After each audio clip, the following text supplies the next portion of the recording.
अभिषेक जी, ये open platform है, यहाँ पर हम किसी का नंबर नहीं शेयर कर सकते, इतना अंडरस्टूड होना चाहिए आपको। तो आप मैम से पर्सनली संपर्क करिए उनके फ़ाइल पे जाके, अगर वो अपना नंबर देने में कंफर्टेबल हैं, तो बिल्कुल, वरना आपसे चैट पर वो वहाँ पे बात करेंगी। भारती मैम हमारे साथ जुड़ चुकी हैं, मैम बहुत-बहुत स्वागत है एक बार फिर से आपका। आज फिर से आप नमस्कार। का जो ज्ञान के मोती हैं, वो हम लेने के लिए इच्छुक हैं यहाँ पर। और जैसा कि हमने अभी थोड़ी देर पहले भी आपको बताया था कि कल मैम हमारे साथ जुड़ी थी, पेड़-पौधे हम किस तरह से खुशहाली ला सकते हैं अपने जीवन में। सिर्फ़ पेड़-पौधे लगा के नहीं, उनका क्या उपयोग है और किस तरह के उपाय करके आप अपने जीवन को बेहतर और सारे तरह के दोष आप दूर कर सकते हैं। ये कल हमने जाना था, हम सब ने लिखा भी था। बेलपत्र और पीपल पर कल हम बात कर पाए थे और 1 घंटा कैसे गुज़र गया हमें पता नहीं चला था। आज बाकी के शायद 3 टॉपिक्स और हैं ना मैम? तो 3 ठीक है, टॉपिक्स हाँ। के साथ आए हाँ, तो 3 और पौधों के बारे में, उनकी विशेषज्ञता के बारे में, उनके उपायों के बारे में आज हम जानेंगे मैम से। मैम एक बार फिर से आपका बहुत अभिनंदन, वंदन और थैंक यू सो मच अपने बिज़ी समय में से हमारे साथ जुड़ने के लिए। धन्यवाद मैडम। चालू करें सत्र हम लोग। जी, जी, जी। बिल्कुल, बिल्कुल, बिल्कुल। सभी को जय श्री महाकाल। और जय श्री महा मेरी छोटी शिष्या सताक्षी जी को भी वंदन, अभिनंदन। और इस मंच के सूत्रधार प्रमोद जी को भी वंदन, जो हमारे लिए सनातन धर्म की संस्कृति की जो प्रचार करने के लिए आज इंडोनेशिया में कार्य कर रहे हैं, उनको भी नमन, वंदन, अभिनंदन। और यहाँ पर हमारे साथ जितने इस सेशन में जुड़े हैं, सभी विद्वजन, उन्हीं को भी, सभी को जय श्री महाकाल, उन्हीं का भी वंदन, अभिनंदन और स्वागत। कल आप लोगों को ये सेशन कैसा लगा, इस पर आप थोड़ा सा मुझे बताइएगा कि कल आप लोग इस जो चीज हमने आपको कल पेड़ पौधों के विषय में बताई, इसको आपने आज फॉलो किया कि नहीं किया? कितने लोगों ने फॉलो किया? जल्दी से सब लोग चैट पे लिखिए भाई, कल का सेशन कैसा था और कितने लोगों ने वो उपाय अपनाए हैं? हाँ, माधव कुमावत जी कह रहे हैं हम कल मीटिंग में नहीं थे, तो आप यूट्यूब पे जाकर यदि श्वेता जी ने डाल दिया हो तो ये यूट्यूब पर भी आप कल सुन सकते हैं। हमारे यूट्यूब लिंक से भी जुड़े और ज्यादा से ज्यादा लोगों को जोड़ने की कोशिश करें। हम चाहते हैं इस मंच पर कम से कम 1000 लोग हमारे साथ जुड़े। बिल्कुल, बिल्कुल। हर मीटिंग में इतने लोग जुड़े तब मज़ा आएगा और हाँ, आप लोग तभी बिल्कुल मजा। शेयर करें। बिल्कुल लिंक शेयर करें, यूट्यूब से जुड़ें और जितना हो सके लोगों के साथ लिंक शेयर किया कीजिए ताकि सबको लाभ मिले, जैसे कि मैं हमेशा कहती हूँ। हाँ, क्योंकि इस मंच से ना तो कोई हम पैसा ले रहे हैं, कुछ नहीं है, फ्री में सेवा दे रहे हैं, तो इसका लाभ सबको मिलना चाहिए, ऐसी हमारी भी इच्छा है। तो आगे के सेशन के लिए आज हम 3 पौधों के विषय में जानकारी प्राप्त करेंगे। एक है तुलसी, दूसरा है शमी वृक्ष और तीसरा है नीम। क्योंकि और भी छोटे जो पौधे हैं हमारे जीवन में नित्य नियमित काम आते हैं, उनके विषय में भी हम थोड़ी जानकारी आपको आज देंगे। पहले तो तुलसा जी की उत्पत्ति कैसे हुई? तुलसा जी का पौधा कैसे बना, इस विषय में हम एक छोटी सी कहानी के माध्यम से शुरुआत करेंगे। एक जालंधर, वैसे ये कहानी सभी को पता होनी चाहिए, मगर भी चूंकि ये जी, कहानी याद, साधना हाँ, तो याद के लिए एक थोड़ा सा और इस विषय पर प्रकाश डालना चाहूंगी। एक जालंधर नाम का शक्तिशाली राक्षस था, जिसे हराना नामुमकिन था। देवताओं के वश में भी नहीं था कि इसे हम हराए। और उसके पीछे ये कारण था कि उसकी पत्नी की शक्ति उसके साथ थी। जालंधर की पत्नी एक पतिव्रता नारी थी और नियमित भगवान विष्णु की आराधना करती थी। और भगवान विष्णु उसके आराध्य थे और उन्हीं उनकी पूजा से ही वो जालंधर को, उसी पूजा के कारण उसे शक्ति प्राप्त होती थी। जब भी जालंधर देवताओं से युद्ध करने जाता था, तो जो वृंदा थी, उनकी पत्नी का नाम था वृंदा, तो वो वृंदा भगवान विष्णु की शरण में बैठकर अपने पति की लंबी आयु के लिए और विजय प्राप्ति के लिए पूजा में बैठ जाती थी। और इसी पूजा की शक्ति के कारण उसे बल मिलता था और वो बार बार देवताओं को परास्त करता था। जब ये सब देवताओं को ये पता चला कि भाई जालंधर बार बार हम लोगों को परास्त कर रहा है, तो हमें तो कोई ना कोई ऐसा उपाय ढूंढना पड़ेगा कि इसे हम लोग कैसे इससे छुटकारा पाए। तो सभी देवी देवता विष्णु भगवान की शरण में। तो विष्णु जी ने जब जालंधर शिव जी से युद्ध कर रहा था, तब विष्णु जी ने जालंधर का रूप धारण करके वृंदा को छू लिया। जैसे ही उन्होंने वृंदा को छुआ, वैसे ही वृंदा का पतिव्रता धर्म नष्ट हो गया और जालंधर की शक्तियां नष्ट हो गई। और उसी के कारण शिव जी ने जालंधर की गर्दन काट दी।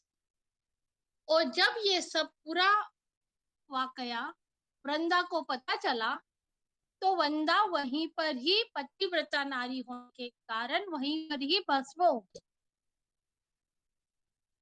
तो उस भस्म होने से जो वह राख वहां पर थी, उस राख से एक पौधे की उत्पत्ति हुई। और यहाँ पर एक और बात है कि जब वृंदा को ये सब बात पता चली, तो उसने विष्णु भगवान को पाषाण होने का श्राप दिया। तो भगवान विष्णु पाषाण हो गए। ये बात जब लक्ष्मी जी को मालूम पड़ी, लक्ष्मी जी ने वृंदा से माफी मांगी और भगवान विष्णु को फिर से यथावत रूप धारण करने का प्रार्थना की।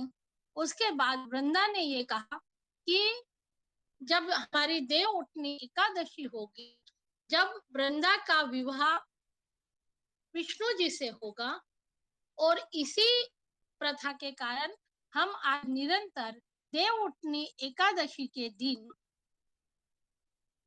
विष्णु जी और तुलसा जी का विवाह करते हैं। इसी को देव उठनी एकादशी के नाम से भी प्रचलित है। तो तुलसा जी की उत्पत्ति इस प्रकार हुई। और आज तुलसा जी को जब भगवान विष्णु जी ने और लक्ष्मी जी ने आशीर्वाद दिया कि जब तक तुलसा जी की पत्तियां मेरे प्रसाद के अंदर नहीं रखी जाएगी, तब तक प्रसाद भक्षण नहीं करूंगा, प्रसाद अर्पण नहीं करूंगा। इसीलिए हमारे शास्त्रों में जब भी हम सत्यनारायण भगवान की कथा करते हैं, कन्हा जी को भोग लगाते हैं, विष्णु जी को भोग लगाते हैं, तो हमेशा तुलसा जी की पत्तियां उसमें रखी जाती है, क्योंकि तुलसा जी एक पवित्र नारी थी। और इसी कारण भगवान विष्णु ने उन्हें आशीर्वाद दिया था।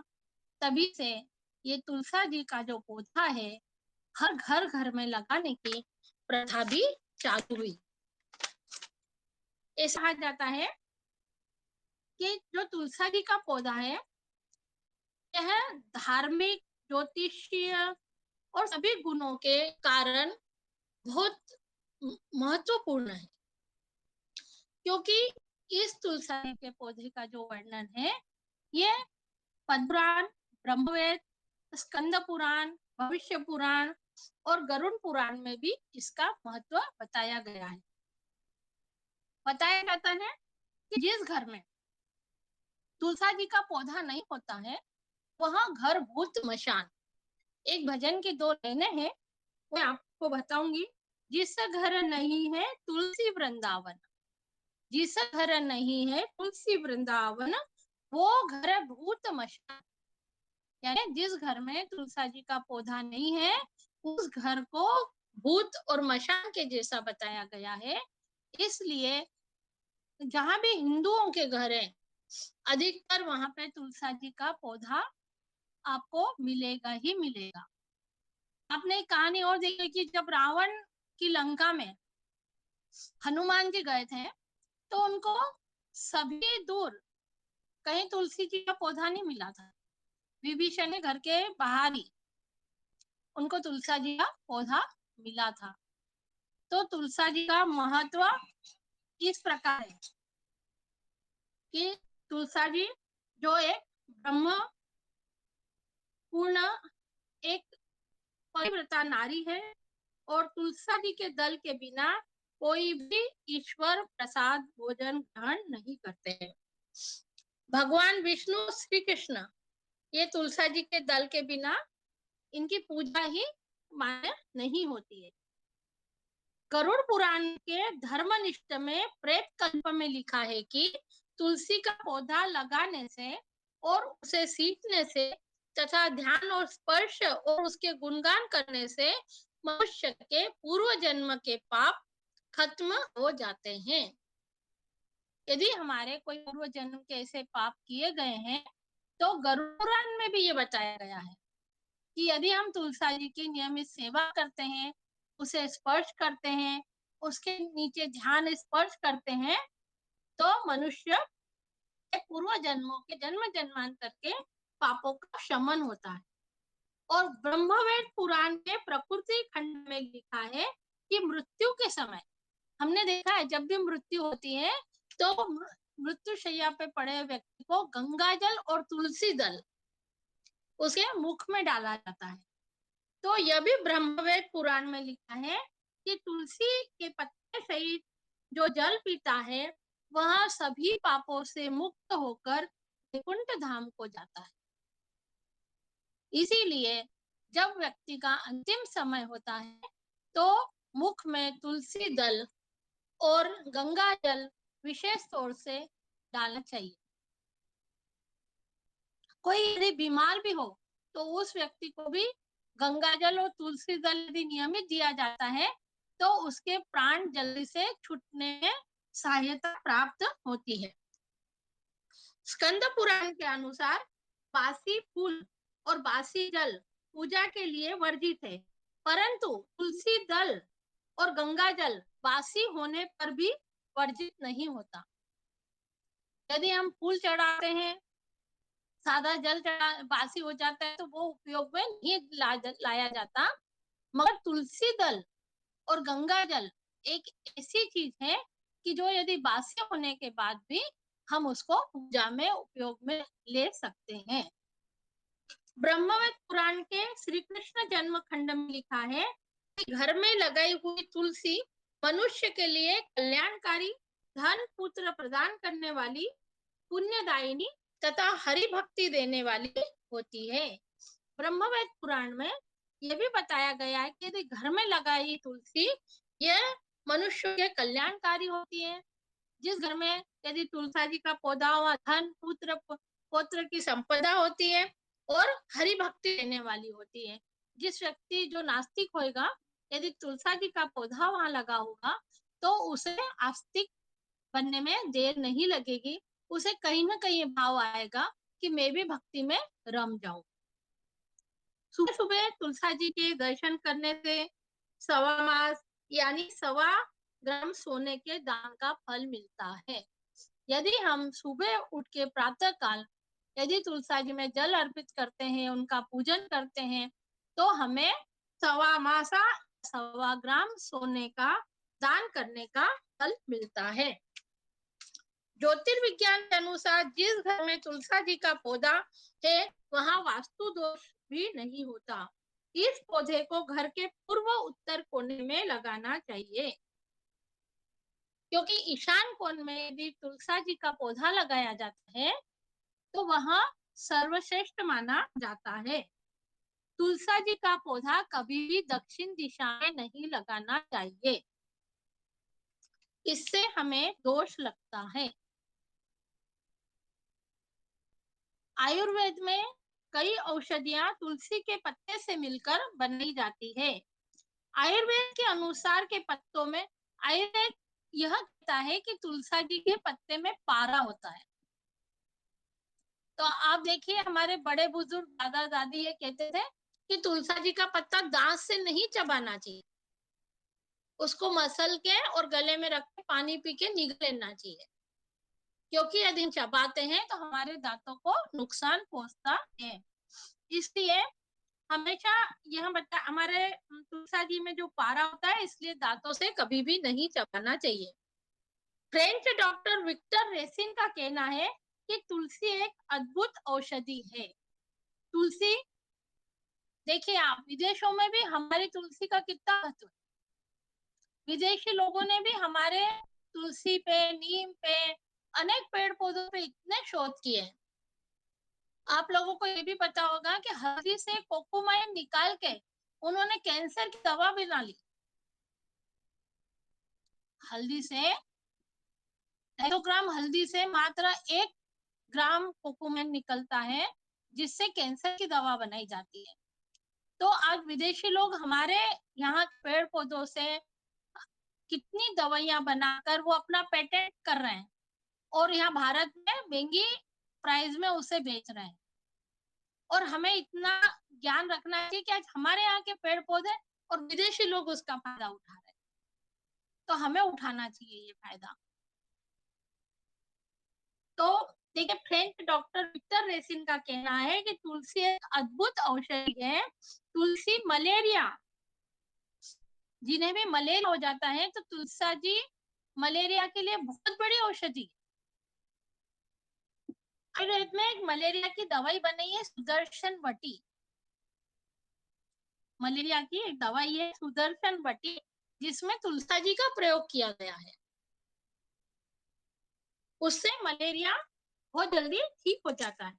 आप देखिए, मलेरिया का बुखार होगा या जैसे हम देखते हैं बरसात में अधिकतर मलेरिया के मच्छर पनप जाते हैं पैर के अंदर और अधिकतर बुखार की समस्या होती है। यदि आपने सुदर्शन वटी लेना चालू कर दी, उसके साथ चंद्र प्रभा वटी ले ली, तो आपको ये मलेरिया की शिकायत नहीं होगी, मलेरिया का बुखार नहीं आएगा। बहुत अच्छी दवा है, इतना जल्दी इससे बुखार उतरता है। इसका तो मैं भी प्रैक्टिकल अनुभव किया है। तो ये एक बहुत अच्छी सुदर्शन वटी, आप सब नाम लिख लीजिए, यदि आपको कहीं भी आयुर्वेद की दुकान पर प्राप्त हो जाती है। तुलसी में एंटीऑक्सीडेंट होता है। तुलसी में एंटीऑक्सीडेंट होता है, जो शरीर की मृत कोशिकाओं को ठीक करने में मददगार साबित होता है। हमारे शरीर में पहुंचने वाले केमिकल या अन्य नशीले पदार्थों से होने वाला नुकसान को तुलसा जी कम करती है। यदि हमारे शरीर में कोई भी नशीली चीज चली गई है या केमिकल चला गया हो, तो आप तुलसा जी का सेवन कर लें, तो उससे वो विष दूर हो जाता है। टीबी, मलेरिया और सर्दी, खांसी, जुकाम और अन्य संक्रामक रोगों से निपटने के लिए तुलसी बहुत कारगर है। आपने देखा होगा, यदि हमें सर्दी, खांसी और बुखार हो जाता है, अभी हमने कोरोना काल में ये प्रैक्टिकल देखा है। कोरोना काल में हर घर में तुलसा जी की पत्तियों से काढ़ा बनाकर लिया गया है, क्योंकि उसमें एंटीऑक्सीडेंट होता है। हर घर में तुलसा जी, लौंग और इलायची, तेज पत्ता, अदरक, इसका एक काढ़ा बनाकर प्रतिदिन व्यक्तियों को, डॉक्टरों की दवाइयां फेल हो गई इसके आगे, मगर हमारे तुलसा जी के काढ़े ने मनुष्यों को जीवन दान दिया। जिन्होंने तो रेगुलर पिया उनको हुआ ही नहीं कोरोना। हाँ, जिन्होंने रेगुलर पिया उनको तो कोरोना हुआ ही नहीं। और उनको इंसुलिन, बहुत सारे लोगों ने तो इंसुलिन ही नहीं लगाई। सुदर्शन वटी टेबलेट है क्या और ये कैसे खानी होती है, कृपया बताएं। अभिषेक जी, सुदर्शन वटी एक आयुर्वेदिक टेबलेट है जिसमें तुलसा जी भी मिली है और ये बुखार के लिए काम आती है। जब भी हमें ये वायरल इन्फेक्शन होता है, जैसे बरसात आती है तो मलेरिया के मच्छर पनपते हैं, मलेरिया से हमको ये मच्छरों से मलेरिया हो जाता है, तो इस मलेरिया में सुदर्शन वटी काम करती है। इससे आपका पूरा मलेरिया का बुखार उतर जाता है। यदि इसको तो खाई जाती है सुबह शाम, तो मलेरिया ठीक हो जाता है। जी, मुझे पेशेंट को कांटेक्ट में आने के बाद भी नहीं हुआ। मैम शायद वो कोरोना का बता रही हैं। अच्छा, अच्छा, अच्छा। मुझे पेशा अच्छा आपने ना काढ़ा पिया होएगा मैडम तेजस्वी जी, आपने काढ़ा पिया होएगा तो ही तो आपको ये सब फ़ायदा मिला। तो देखिए हमारे पेड़-पौधे हमारे जीवन में कितने उपयोगी है कि नहीं? हमारे जो ये पेड़-पौधे बताए गए हैं, तो इससे हमारा जीवन कितना उपयोगी है। आज हमने कोरोना को भी मात दे दी। भारत के लोगों को तो वास्तव में इन जड़ी-बूटियों ने ही बचाया है। तो इससे हमारा संक्रामक रोग भी ठीक होता है, सर्दी, खाँसी और जुकाम भी ठीक होता है। यदि किसी को खाँसी हो रही तो तुलसा जी को पीस लें, तुलसा जी के पत्तों को पीस के 2 बूंद रस निकाल के शहद में मिला के यदि उसको चाट लिया जाए, तो खाँसी ठीक हो जाती है। किसी को कफ ज़्यादा हो रहा है तो अपन तुलसा जी का ऐसे ही रस निकाल के थोड़ा-सा अदरक का रस निकाल के और उसमें शहद मिलाकर ले लीजिए। देखिए आपकी सर्दी, खाँसी और गले की खराश सब में राहत मिलती है। तो तुलसा जी एक अनमोल चीज़ है और तुलसा जी अनेक उसमें है। काली तुलसी जिसको हम श्याम तुलसी बोलते हैं, एक हरी तुलसी है, एक विदेशी तुलसी भी होती है। मगर हमारे जो भारत में चलती हैं, वो केवल एक राम और श्याम तुलसी ही ज़्यादा ज़्यादा चलती है। मतलब तुलसा जी की जड़ से लेकर उसकी मंजरी तक भी हमारे जीवन में बहुत उपयोगी है। तुलसा जी का एक और प्रयोग है कि यदि ये प्रयोग भोपाल में हो चुका है, यदि और इनको दिल्ली वाले लोगों को भी ये प्रयोग करना चाहिए। दिल्ली में बहुत ज़्यादा प्रदूषण है।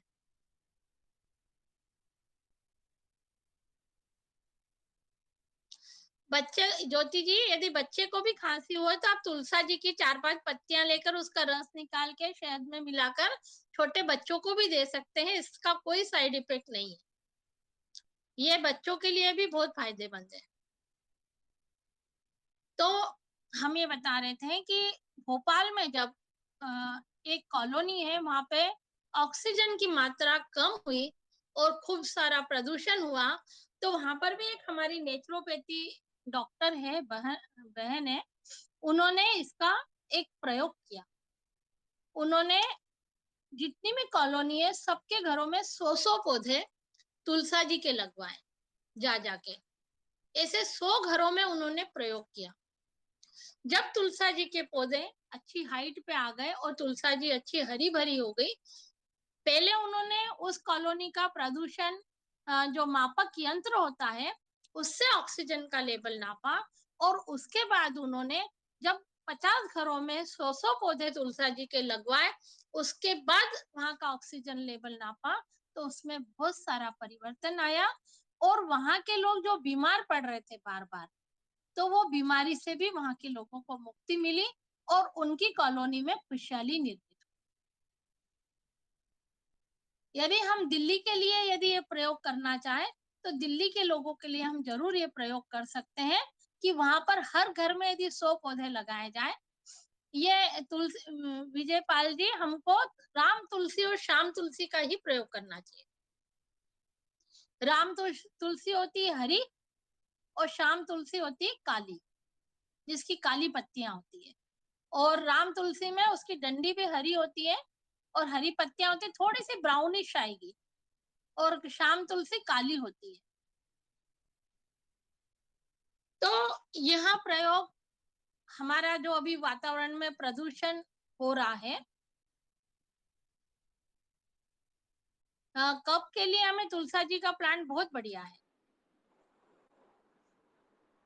तुलसा जी से कफ भी खत्म हो जाता है। यदि तुलसा जी को उबाल कर काढ़ा लिया जाए तो कफ भी ठीक हो जाता है। तो ये वाला जो प्रदूषण वाला प्रयोग है, यदि आप लोग जन जागृति लाना चाहते हो तो दिल्ली वासियों को जरूर ये जन जागृति लाना चाहिए। दिल्ली में हर घर में यदि 100-100 पौधे, और सामान्य बात है बरसात के महीने में यदि 100-100 ये पौधे लगा दिए जाए कुंडे में, तो देखिए आप वहाँ का क्लाइमेट। बोलिए मैडम जी। मैम एक सेकेंड, विजय पाल जी बार बार रिक्वेस्ट मत कीजिए अभी सीट के लिए। अभी मैम जो बता रही हैं प्लीज उसको ध्यान से सुनिए। आप ऐसे करेंगे तो बाकियों का माइंड भी डाइवर्ट होता है ना। तो जब आपको बोला जाएगा कि ज्वाइन करिए, हमें रिक्वेस्ट कीजिए और आप अपना सवाल पूछिए, तब पूछिए। ऐसे डाइवर्ट हो रही हैं वो बार-बार ना, तो ध्यान से सुनिए क्लास अभी। धन्यवाद। आप कंटिन्यू कीजिए जी। तो ये आभा मंडल हमारा नापने के लिए जो जो स्कैनर आता है, उससे हम यदि हमारे आभा मंडल को नापते हैं और ये तुलसा जी का पौधा लगाकर हम उसमें परिवर्तन देखते हैं, तो हमारे जो वायुमंडल में जो प्रदूषण है वो भी ठीक हो जाता है और उस वातावरण में ऑक्सीजन की मात्रा बढ़ जाती है और वहां पर जो लोग बीमार हो रहे हैं, श्वास लेने में तकलीफ हो रही है, ये सारी समस्याओं से निदान मिलता है। अब हम आते हैं उपायों पर। अभी तक तो हमने सारी जानकारी प्राप्त की। अब हम तुलसा जी से कैसे हमारे जीवन में खुशहाली ला सकते हैं। तो देखिए, इसमें यह है कि आप सुबह सुबह एक प्रयोग, ये आप बहुत ही अच्छा है और इसको नियमित करना चाहिए। सुबह सुबह उठकर यदि तुलसा जी की 9 परिक्रमा यदि कोई व्यक्ति करता है, तो उसका आभा मंडल का प्रभाव का क्षेत्र 3 मीटर तक बढ़ जाता है।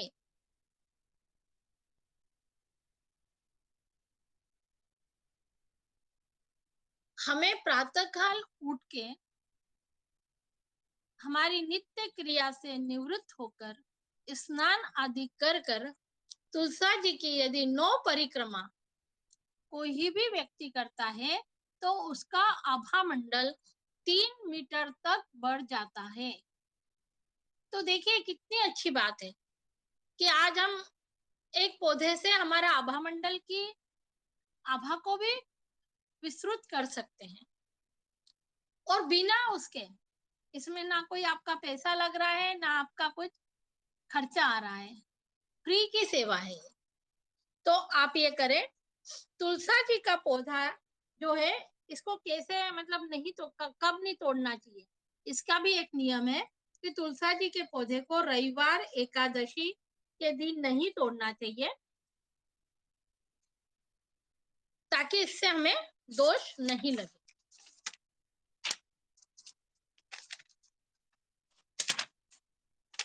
रविवार, मंगलवार लिख लीजिए आप, तुलसा जी को रविवार और एकादशी, मंगलवार, इस दिन नहीं छूना चाहिए। इसमें जल भी नहीं डालना चाहिए, हमें इसमें इस दिन जल देने से भी दोष लगता है।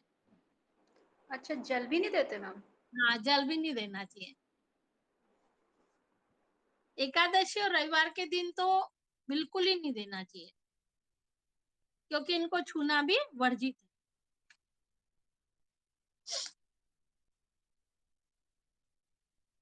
और एकादशी के दिन तो तुलसा जी की पत्तियां भी नहीं तोड़ना चाहिए, उस दिन तो दोष लगता है तुलसा जी की पत्तियां तोड़ना। अब हमें लक्ष्मी जी की प्राप्ति करनी, लक्ष्मी जी को तो हर किसी को प्राप्त होना चाहिए, क्योंकि तुलसा जी स्वयं लक्ष्मी जी का वास होता है तुलसा जी में। हाँ, द्वादशी और अमावस्या को भी शास्त्रों में वर्णित है, मगर एकादशी और रविवार तो मेन है। यूं तो चंद्र ग्रहण है, सूर्य ग्रहण है, इस दिन भी नहीं हाथ लगाते हम लोग, है ना। सूतक काल में भी हम लोग पेड़ पौधों को नहीं छूते हैं। तो मगर मेन जो दिन है, एकादशी का दिन विशेष ध्यान रखना चाहिए। अब लक्ष्मी जी की कृपा तो सभी को प्राप्त करनी है, तो लक्ष्मी जी की कृपा प्राप्त करने के लिए हमें तुलसा जी की रोज 5 से 7 परिक्रमा लगाना चाहिए, घी का दीपक लगाना चाहिए और लक्ष्मी प्राप्ति की आराधना करनी चाहिए। तो आपके यहाँ कभी भी लक्ष्मी की कमी नहीं होगी। तुलसा जी की 5-7 पत्तियां हम पीले कपड़े में बांधकर यदि हमारी तिजोरी में रखते हैं, तो भी वहां पर लक्ष्मी जी की कभी भी धन संपदा कमी नहीं होगी।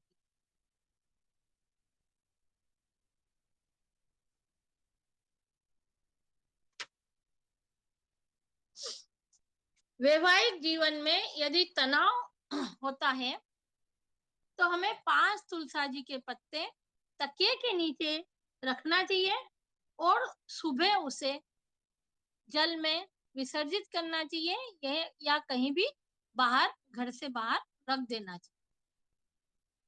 तो यदि वैवाहिक जीवन में यदि पति पत्नी में यदि कोई विवाद होता हो तो यह प्रयोग जरूर करें। किसी की यदि जॉब नहीं लग रही हो, बिजनेस नियमित रूप से नहीं चल रहा हो, तो उसे अपनी जेब में 5 तुलसा जी के पत्ते नियमित रूप से रखना चाहिए और वो यदि सूख जाए तो उसे वापस चेंज कर दें। और अपने व्यापार के स्थल पर भी रोज 5 तुलसा जी के पत्ते हमें रखना चाहिए। उससे हमारे व्यापार में भी लाभ होगा और जॉब में भी कोई परेशानी आ रही होगी तो उसका भी समाधान प्राप्त होगा। तुलसा जी की मंजरी जो होती है, मंजरी भी बहुत काम की चीज है। तो मंजरी को यदि हम जल में डुबोकर हमारे पूरे घर में डेली छिड़काव करते हैं तो नकारात्मक ऊर्जाओं का शमन होता है और सकारात्मक ऊर्जाओं में वृद्धि होती है।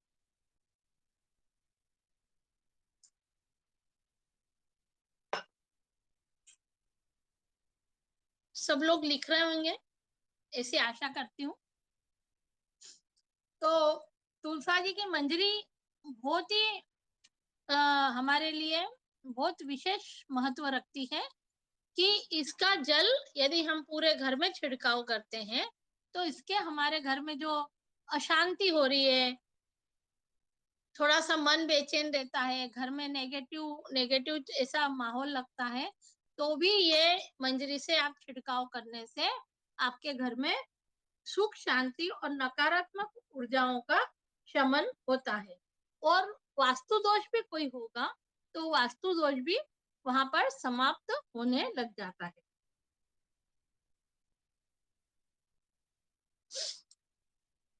किसी के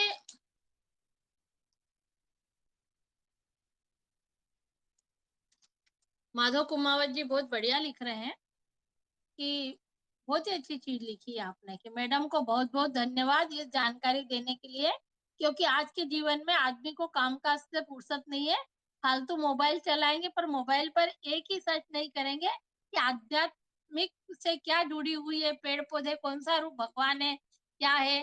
वास्तव में माधव जी बहुत ही अच्छी बात है, यदि मानो यदि मोबाइल छोड़ दे ना तो संसार में कभी कोई दुखी ना हो और ना कोई बीमार हो।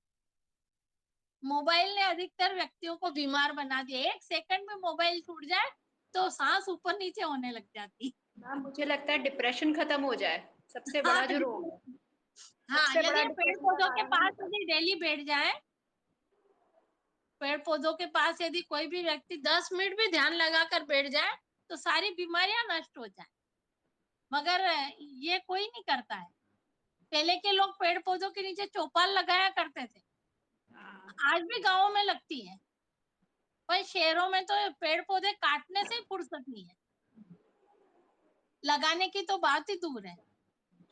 पेड़ पौधे काट काट के कॉलोनियां बसाई जा रही है, मगर पेड़ पौधे लगाए नहीं जा रहे हैं। इसलिए तो हमारी चौपाल और ये सारी सारी जो घटनाएं होती थी सब खत्म हो गई और प्रेम भी खत्म हो गया।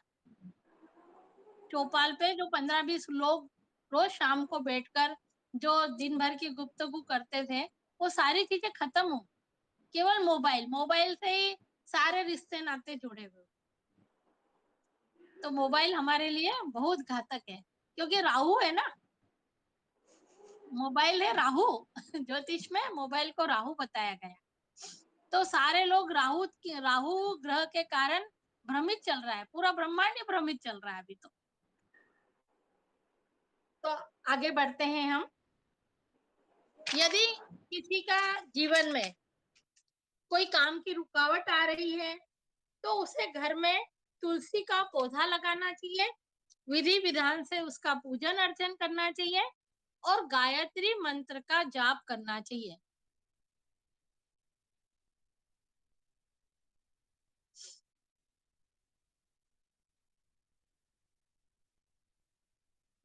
तुलसा जी का विधि विधान से पूजन करें, और साथ में वहां बैठकर गायत्री मंत्र का जाप करें, तो आपके काम में जितनी भी रुकावटें आ रही है वह रुकावटें धीरे धीरे दूर हो जाएगी।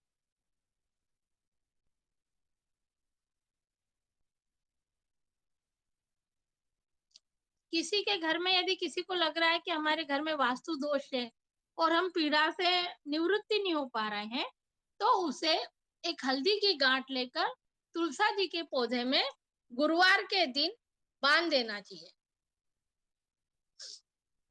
एक हल्दी की गांठ लेकर गुरुवार के दिन तुलसा जी के पौधे में पीले धागे से बांध देना चाहिए, तो उस घर की नकारात्मक ऊर्जा का शमन होकर सकारात्मक ऊर्जा का वास चालू हो जाएगा।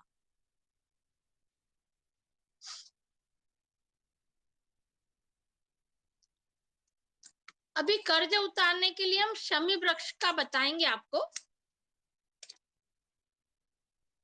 अगले उसमें वही आ रहा है। देखिए, सूखी तुलसी भी बहुत काम की है। यदि तुलसा जी यदि सूख जाती है तो वो भी बहुत काम की है। तुलसा जी सूखने के बाद कभी भी उसे फेंकना नहीं चाहिए। यदि हमारे कोई भी विपदा आनी होती है तो तुलसा जी पहले सूख जाती है। तो यदि तुलसा जी हमारे घर में सूख गई है तो उसे नहीं फेंकना चाहिए। उसको धोकर और एक कपड़े में बांधकर अपने प्रवेश द्वार पर टांग देना चाहिए। घर के प्रवेश द्वार पर टांग देना चाहिए, मतलब उसको कपड़े में बांधकर। तो वहां पर लक्ष्मी और विष्णु जी की कृपा बनी रहेगी उस घर पर, और नकारात्मक ऊर्जा घर में प्रवेश नहीं कर पाएगी।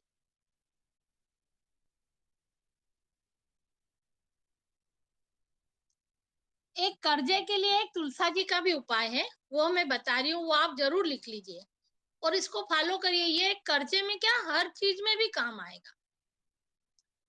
कोई भी आपकी मनोकामना हो, कर्जा उतारना हो तो कर्जा, मुकदमा हो रहा हो तो मुकदमा, और कोई भी समस्या हो तो उसमें ये रामबाण उपाय है। आप सूखी तुलसा जी की 7 लकड़ियां ले लें। इसको हम बोलते हैं विष्णु बाती। कपड़ा आप पीला ले लीजिए।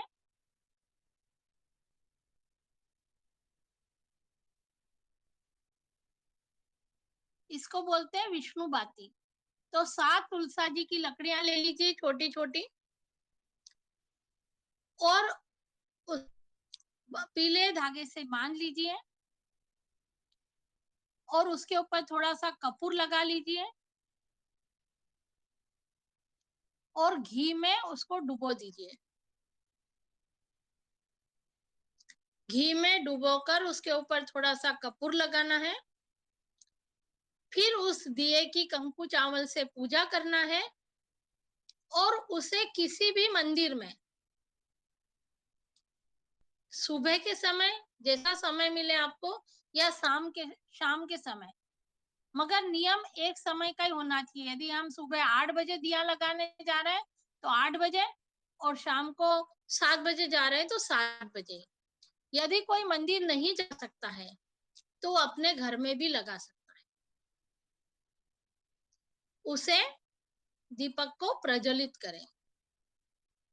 एक बार फिर से बता देती हूँ मैं। 7 लकड़ियां ले, उसको पीले धागे से बांध ले, उसको घी में डुबो लीजिए, डुबो कर उसके ऊपर कपूर लगा दीजिए, कंकु चावल से पूजा कर लीजिए उस दीपक की, और अपनी मनोकामना बोलते हुए उस दीपक को मंदिर में या घर के मंदिर में प्रज्वलित कर दीजिए।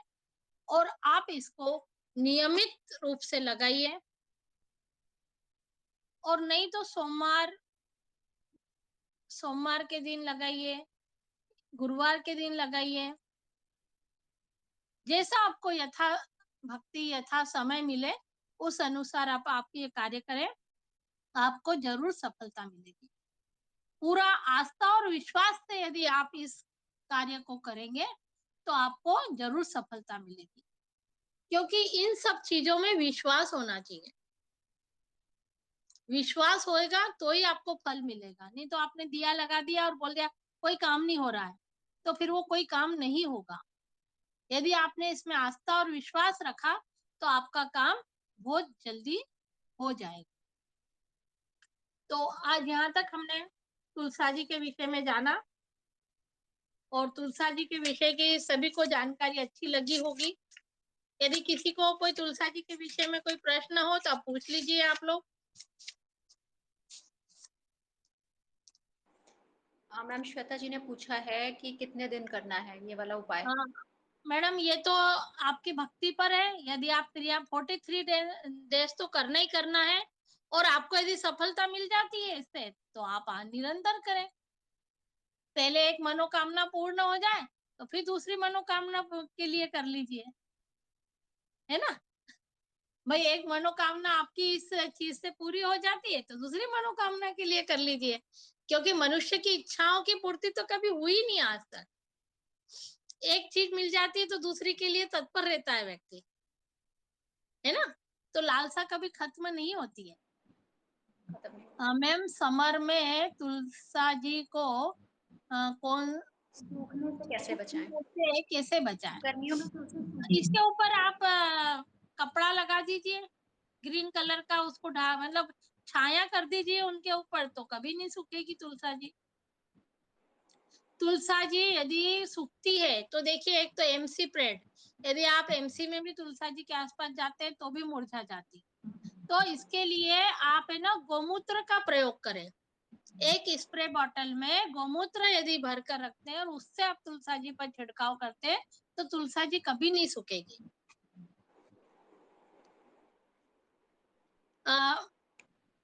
तेजस्वी जी, आप एक पौधे के आप 100 पौधे लगा सकते हैं घर में।